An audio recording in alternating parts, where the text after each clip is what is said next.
महाभारत युद्ध जब सुनिश्चित हुआ तो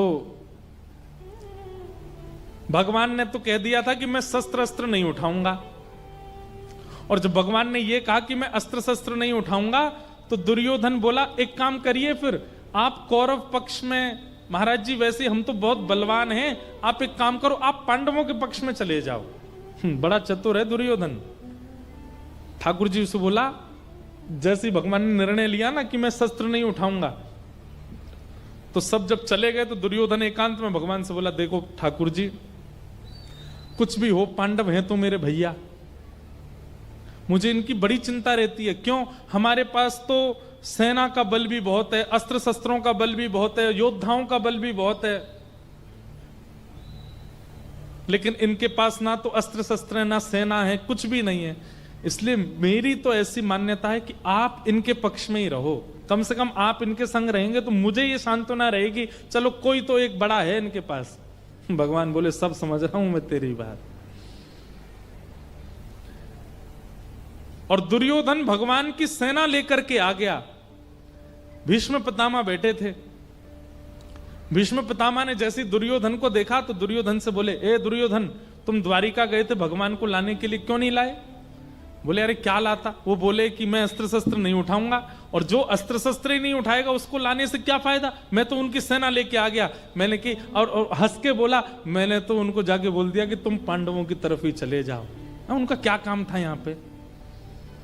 भीष्म पितामह बोले, अरे मूर्ख, कितना गलत काम करके आज, तुझे क्या पता, वो कृष्ण हैं, कंस को मारने के लिए भी शस्त्र की आवश्यकता नहीं पड़ी थी उनको।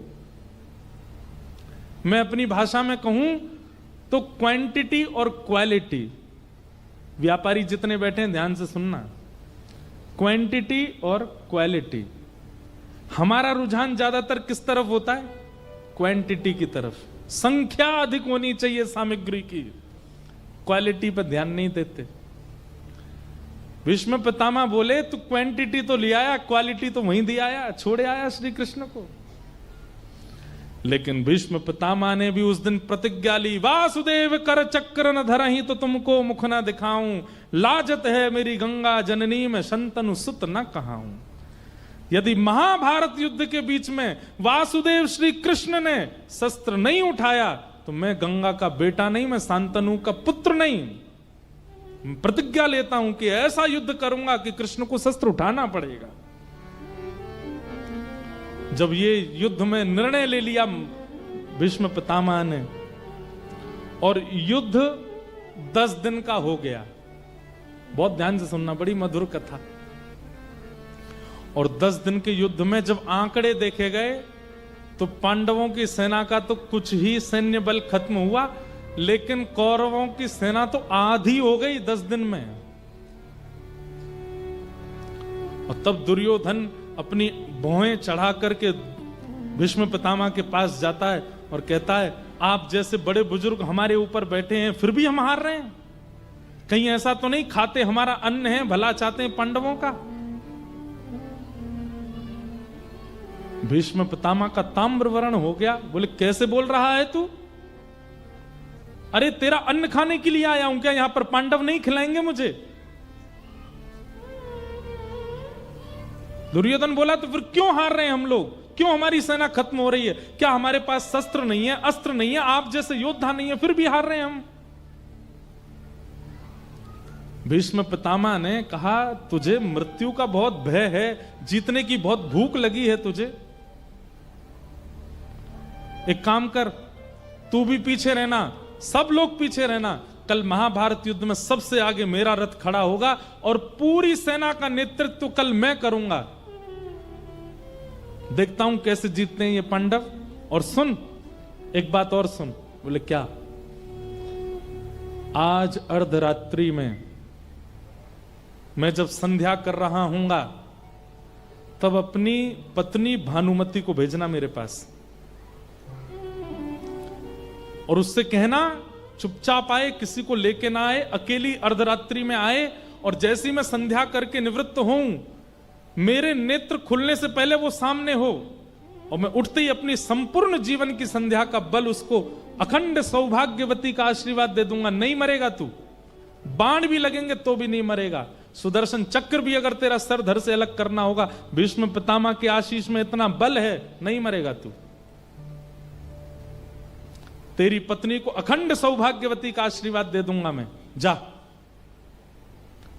दुर्योधन बोला, आप तो बुरा मान गए, मैं तो बस कह रहा था कि आप ठंडे मत पड़ो, थोड़े गर्म रहो।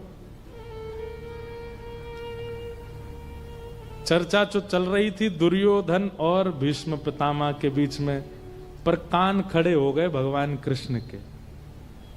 बोले, अच्छा आज रात में भानुमति को आशीर्वाद मिलने वाला है। ठाकुर जी भी जानते हैं कि भीष्म पितामह के आशीष के आगे मैं पांडवों के संग खड़े होकर भी नहीं जिता पाऊंगा इनको। अगर पितामह भीष्म ने आज भानुमति को अखंड सौभाग्यवती का आशीर्वाद दिया तो। अर्धरात्रि का समय, ठाकुर जी ने अपने बड़े बड़े काजल लगाए आंखों में, कानों में बड़े बड़े कुंडल पहन लिए, सिर पर स्वाफा बांधा, ऊंची ऊंची धोती पहनी और पुरानी सी उधरी हुई सी बगलबंदी पहनी और हाल में लालटेन लेकर के एक स्वाफा सा डाल के बिल्कुल ग्वारियां जैसा भेष बना लिया ठाकुर जी ने, और अर्धरात्रि में गए द्रौपदी के पास। सो रही थी द्रौपदी, उसके सोते हुए के पैर के अंगूठे को खींचा भगवान ने, उठ के खड़ी हो गई, कौन है? ए मैं हूं, चिल्ला मत इधर आ। द्रौपदी से प्रेम देखो ठाकुर जी का। भैया आप इतनी रात को क्यों आए? बोले क्योंकि तू सोती रहेगी तो तेरा भाग्य भी सोता रहेगा, जल्दी चल मेरे साथ। और सोती हुई द्रौपदी को ही उठा लिया, उसने वस्त्र आदि अपने ठीक किए, ठाकुर जी लेकर के उसको, दोनों बहन भैया रात में दौड़ रहे हैं भीष्म पितामह के शिविर की ओर, तेजी से ठाकुर जी चला रहे हैं। द्रौपदी दौड़ नहीं पा रही थी, उसने पैरों में एक जूती सी पहनी हुई थी। ठाकुर जी बोले, क्या धीमे धीमे क्यों चल रही है? बोले, अरे कन्हैया चलो ना जा रहा, देख मेरे पामन में मैंने जूती पहनी। ठाकुर जी बोले, रुक, पाम उठा, और उसकी दोनों जूतियां ठाकुर जी ने अपने हाथ से उतारी और अपने ऐसे बाम में दबा लिए। बोले, अब ठीक है, चल हाथ पकड़, जल्दी दौड़, और लेकर के उसको दौड़ रहे। द्रौपदी की जूतियां दबा करके दौड़ रहे और समझाते जा रहे हैं, सुन, सब लोग ध्यान से सुनना। पितामह भीष्म के पास जा रहे हैं हम, घूंघट कर लियो, मुख मत दिखाइयो अपनो, और चुपचाप भीतर जाइयो। भीतर जाके पितामह भीष्म के चरणन में प्रणाम करके आशीर्वाद लेके चुप बाहर आ जाइयो। बोले, दिन में भी तो जा सकते थे आशीर्वाद लेने, रात में क्यों जाना है? बोले, सब बातें अभी नहीं बताऊंगा, बाद में बता दूंगा, बस जितना कह रहा हूं उतना करियो। और कहीं वो पूछे कि अकेली आई हो तो बस इतना कह दियो, अकेली नहीं आई, हमारी गौशाला का ग्वारिया साथ में आया है, वो मुझे राखी बंधवाता है, मेरा भैया, ऐसा ऐसा करके कुछ कह दियो, नौकर आया हमारा। और तुरंत बस इस बात का ध्यान रखियो, आशीर्वाद लेती भगियो वहां से। द्रौपदी बोली, ठीक है। ठाकुर जी तो बाहर ही रुक गए, द्रौपदी को भेजा, जाओ भीतर। भानुमति आवे उससे पहले द्रौपदी पहुंच गई और घूंघट करके भीष्म पितामह के सामने जाकर के बैठ गई।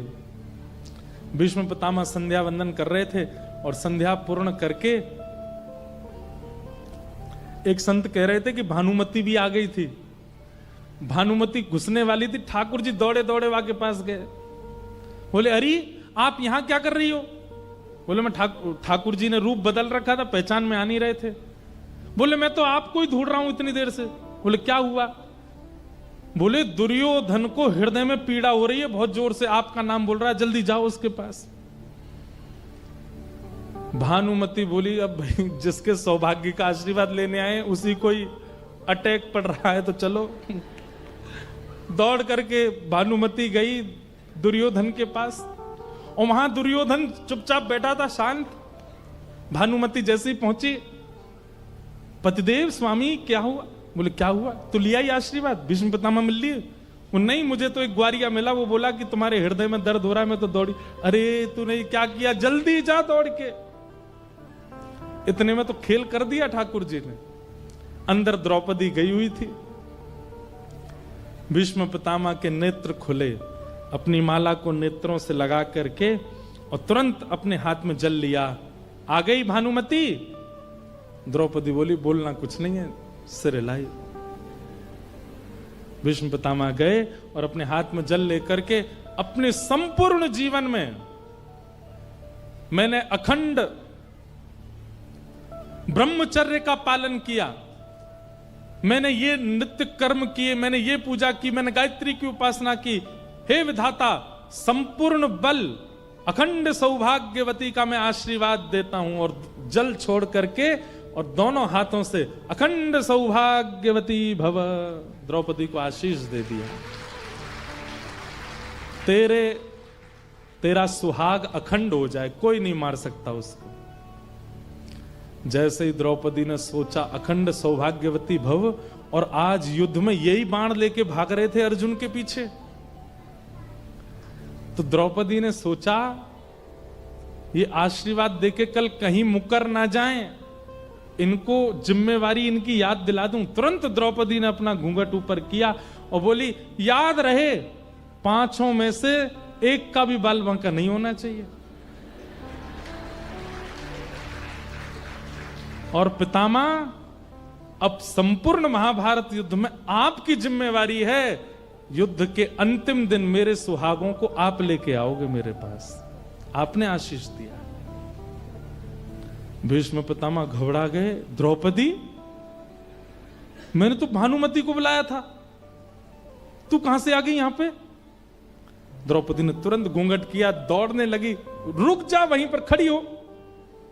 भगवान ने मना किया तब बोलना नहीं, लेकिन मानी नहीं।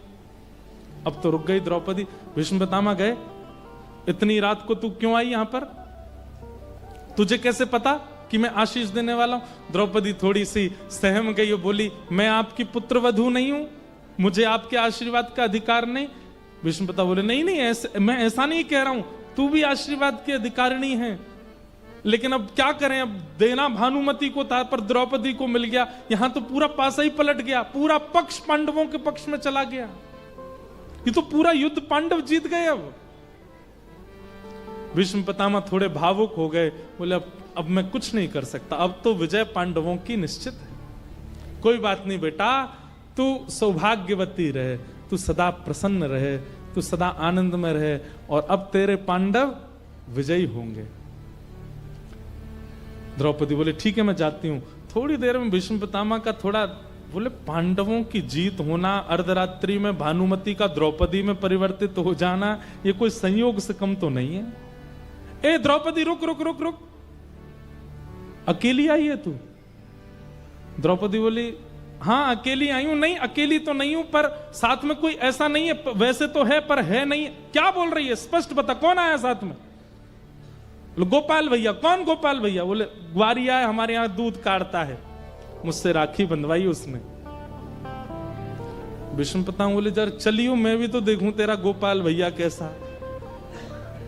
द्रौपदी बोली, आप इतने महान योद्धा छोटे से ग्वारिया से मिलेंगे, अच्छा लगता, आप विराज में। बोले, नहीं नहीं, ऐसे योद्धाओं की तो हमको जरूरत है, चल तो सही बाहर। दूर ठाकुर जी पहरेदारी कर रहे थे कि कहीं भानुमति नहीं आ जाए, और यहां चिंता कर रहे थे कि द्रौपदी इतनी देर क्यों लगा रही है। इतने में ही शिविर से बाहर आकर के अर्धरात्रि का समय, और भीष्म पितामह ने शेर की तरह गर्जना करके कहा, कहां है गोपाल भैया? ठाकुर जी ने जैसे ही भीष्म पितामह की आवाज सुनी, 2 पटक तो वहीं लगी ठाकुर जी को। बोले, सब काम खराब कर आई, बार बार कहा था बोलना नहीं, भीतर जाके, और सब खत्म कर आई होगी। ठाकुर जी धीरे धीरे आए। जी हुजूर, हम हैं। बोले, इधर आओ। ठाकुर जी गए, हुलिया बदल के आए थे, लालटेन थोड़ी तेज करी भीष्म पितामह ने, मुखमंडल थोड़ी पकड़ी ठाकुर जी की, नेक ऊपर करना मुख, नेक आंखें खोल के देखो, ये आंखें क्यों बंद कर रखी हैं तुमने? बोले, बंद नहीं, काजल ज्यादा लग गया है। बोले, खोलो इसको ढंग से। जैसे ही पगड़ी उतारी, वो घुंघराले केशों का जो यहां चुटीला बनाया था खुल गया, और मोर पिछ जो छुपाया था भीतर वो प्रकट हो गया। ठाकुर जी की मधुर छवि भीष्म पितामह के सामने प्रकट हो गई। आकाश में जो चंद्रमा बादलों में ढका हुआ था स्वयं को रोक नहीं पाया। श्याम सुंदर की ऐसी मधुर झांकी प्रकट हुई और मैं ढका रहा हूं, प्रकाशित हो गया चंद्रमा, और खिल खिल करके हंस गए ठाकुर जी। जैसे कुछ गड़बड़ी करके बालक हंस जाते हैं, ऐसे ठाकुर जी हंस गए। पितामह भीष्म बोले, मुझे पता थी तू ही होगा, ये और तो कोई कर नहीं सकता। छलिया कपटी, तेने भानुमति को द्रौपदी में बदल दिया, कौरवों को पांडवों में बदल दिया, सारा रुख ही बदल दिया महाभारत का। ठाकुर जी बोले, हम जय जय हैं। कौन है? बोलो वृंदावन बिहारी लाल की जय। ठाकुर जी बोले, हम जय जय हैं।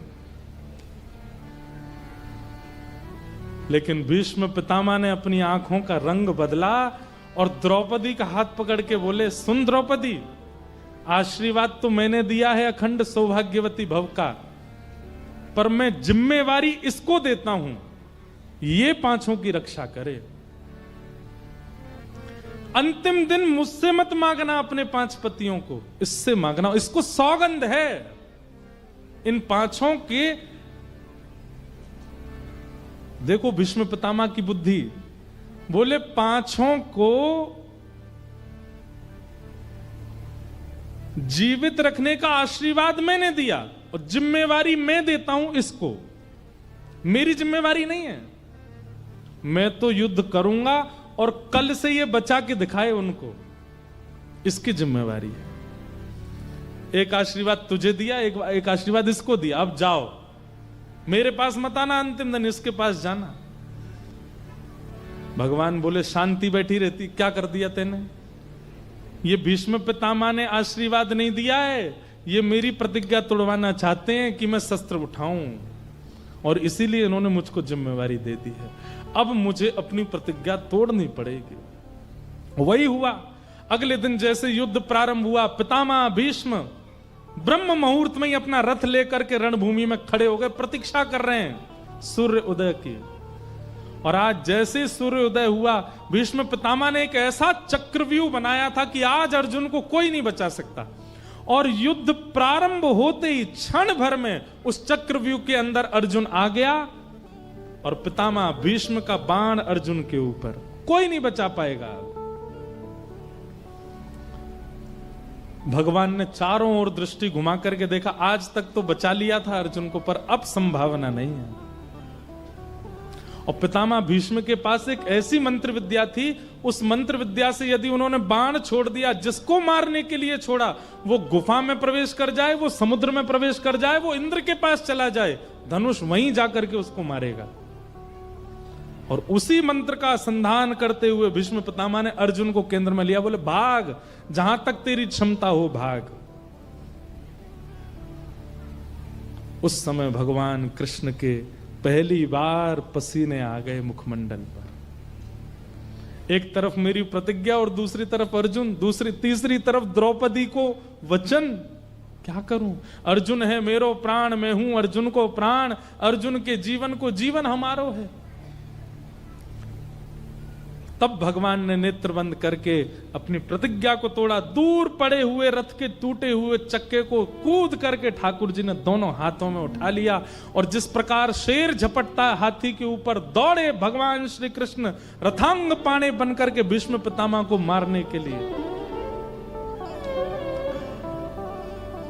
जैसे ही भगवान ने चक्र उठाया और दौड़े भीष्म पितामह की ओर, पृथ्वी कांपने लगी। भगवान श्री कृष्ण का अत्यंत प्रेममय स्वरूप नृसिंह रूप में परिवर्तित होने लगा। आकाश के बादल गर्जना करने लगे, बिजली कड़कने लगी, सूर्य चंद्र घबराने लगे। अब नूतन प्रलय हो जाएगा। ठाकुर जी ने अपनी प्रतिज्ञा तोड़ दी।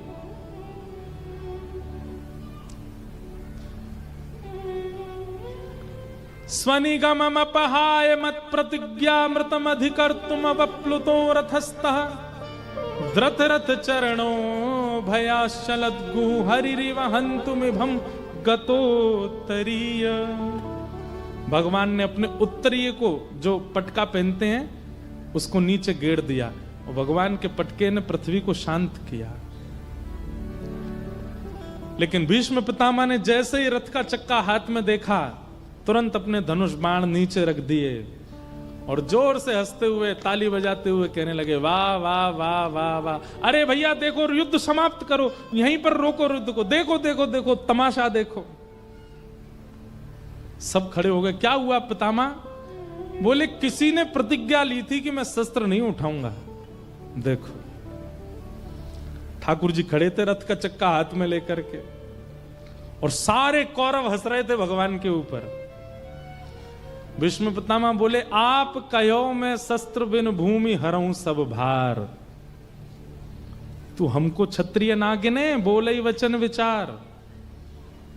आगे से कोई भी प्रतिज्ञा लो तो याद करना भीष्म पितामह बैठा है।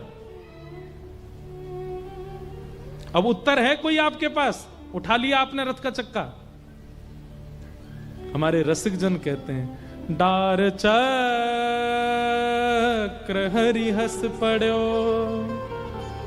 दियो उत्तर ब्रजराज। ठाकुर जी ने अपना चक्र दूर फेंका और हंसे जोर से और क्या उत्तर दे रहे हैं, आज तजी प्रतिज्ञा मोरी मैं तोरी प्रतिज्ञा काज। हे पितामह आपने क्या प्रतिज्ञा ली थी? बहुत ध्यान से सुनिएगा, फिर हम कथा को विश्राम देते हैं। बहुत ध्यान से सुनिए इस बात को। ठाकुर जी क्या कहते हैं? पितामह आपने प्रतिज्ञा क्या ली थी कि वासुदेव कर चक्र न धरही तो तुमको मुख न दिखाऊं, लाजत है मेरी गंगा जननी मैं शंतनु सुत न कहाऊं। आपने प्रतिज्ञा ली थी कि अगर वासुदेव कृष्ण ने चक्र नहीं उठाया तो मरते समय आप पट्ट गिरोगे। मतलब अगर भीष्म पितामह बोलते हैं वासुदेव कृष्ण ने चक्र नहीं उठाया तो मैं मृत्यु को प्राप्त होऊंगा और मरूंगा कैसे? मुख नीचे की ओर, किसी को मुख नहीं दिखाऊंगा अपना, पृथ्वी की ओर मुख करके मरूंगा।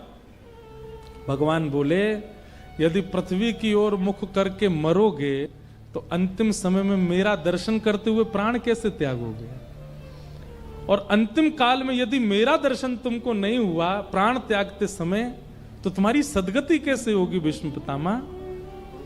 इसलिए तुम कहीं मुख नीचे करके ना मरना पड़े, मेरा दर्शन करते हुए तुम्हारी मृत्यु हो, उसके लिए तुम्हारी प्रतिज्ञा का पूरा होना जरूरी था। इसलिए मैंने अपनी प्रतिज्ञा को तोड़ दिया ताकि तुम स्तुति गा सको। मतलब ठाकुर जी की प्रतिज्ञा तोड़ने में भी भीष्म पितामह की भलाई है। ऐसा निर्णय कौन कर सकता है जैसे श्री कृष्ण है। ठाकुर जी अपनी प्रतिज्ञा पर अड़े रहते तो भीष्म स्तुति जो भागवत में गाई गई है ये होती ही नहीं। पितामह भीष्म स्तुति गा ही नहीं पाते, मुख नीचे करके कैसे स्तुति गाते? भीष्म पितामह बाणों की सैया पर लेटे लेटे ठाकुर जी का दर्शन कर रहे हैं, ये भी भगवान की ही कृपा है भीष्म पितामह के ऊपर।